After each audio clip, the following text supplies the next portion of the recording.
How to fix Roblox White Screen Glitch. Hi guys, welcome back to our channel. Today in this video tutorial, we'll be discussing about fixing the Roblox White Screen Glitch. So now let's get started.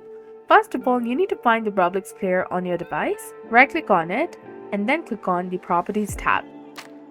Once you do that, go to the Compatibility tab that is beside the shortcut, and then enable the Compatibility mode.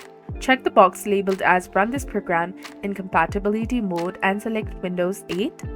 Then after, disable the full screen optimizations and also check the box of Run this program as administrator.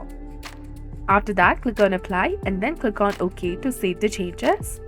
Now launch the Roblox player to see if the issue is resolved.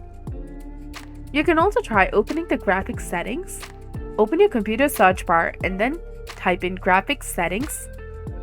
Click on it. Now toggle the switch on over here. After that, restart your computer for the changes to take effect and then launch the Roblox player to see if the issue is resolved. Hopefully one of the solutions will fix the white screen glitch, and if this video was helpful, please give it a like and subscribe to our channel. Thanks for watching. See you in the next one.